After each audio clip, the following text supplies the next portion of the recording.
লখিমপুৰৰ নাওবৈচাত পুনৰ প্ৰশাসনৰ উচ্ছেদ অভিযান চলিছে। ইতিমধ্যে আমি দৃশ্যাংশ আপোনালোকক দেখুৱাইছিলোৱে 237 বিঘা ভিজিয়াৰ ভূমিত পুৱাৰে পৰা চলিছে প্ৰশাসনৰ বুলডোজাৰ।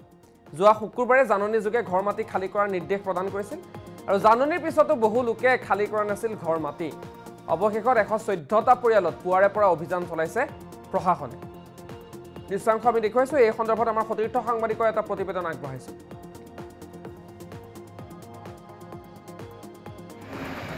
নিশ্চিতকৈ আজি লখিমপুৰত আৰম্ভ হৈছে বৃহৎ উচ্ছেদ অভিযান আৰু সমান্তৰালকৈ মই বৰ্তমান উপস্থিত আছোঁ লখিমপুৰৰ ফুকন দলনিত।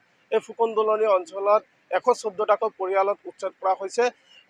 7 দিন পূৰ্বে জাননী প্ৰেৰণ কৰিছিলে জিলা প্ৰশাসনে আৰু আজি ৰাতিপুৱাৰ ভাগৰ পৰাই দেখিবলৈ পোৱা গৈছে এনেদৰে উচ্ছেদ অভিযান। আৰু মই কেমেৰা পাৰ্চন সহযোগীক দেখুৱাবলৈ আহ্বান জনাম। এনেদৰে আচলতে হাজাৰ হাজাৰ লোক এনেদৰে আহি উচ্ছেদ চাবলৈ আহিছে দূৰ দূৰণিৰ পৰা আৰু এনেদৰে আৰক্ষী প্ৰশাসনে দখল দিয়া পৰিলক্ষিত হৈছে।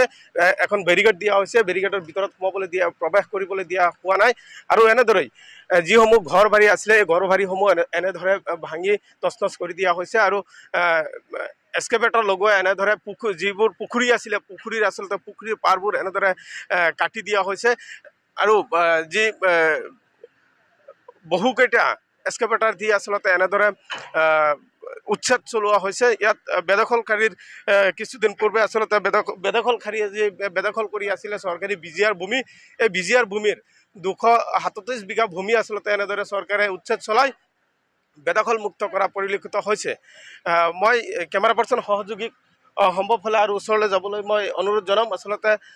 এনেদৰে দেখিবলৈ পোৱা গৈছে যে এনেদৰে লখিমপুৰৰ নাওবৈচা ৰাজচক্ৰৰ অন্তৰ্গত নাওবৈচাৰ ফুকন দলনি গাঁও যি গাঁও আছিল, এই গাঁৱত 237 বিঘা মাটি আচলতে গৌচৰণীয়া পথাৰ আছিলে আৰু এই পথাৰসমূহ দেখিবলৈ পোৱা গৈছিলে যে বেদখলকাৰীয়ে বেদখল কৰি আছিলে। আৰু আজি ৰাতিপুৱাৰ ভাগৰ পৰা এনেদৰে লখিমপুৰ জিলা প্ৰশাসনে এনেদৰে দেখিবলৈ পোৱা গৈছে যে এনেদৰে উচ্ছেদ অভিযান অব্যাহত ৰাখিছে আৰু এনেদৰেই 114টাকৈ পৰিয়ালক উচ্ছেদ কৰা পৰিলক্ষিত হৈছে।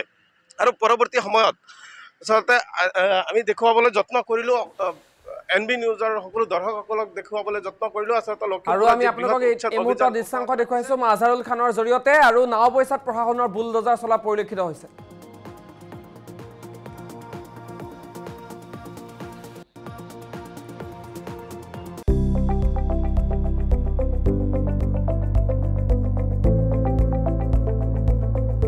NB নিউজ, সহজ সৰল ভাষাত নৱভাৰতৰ কথা।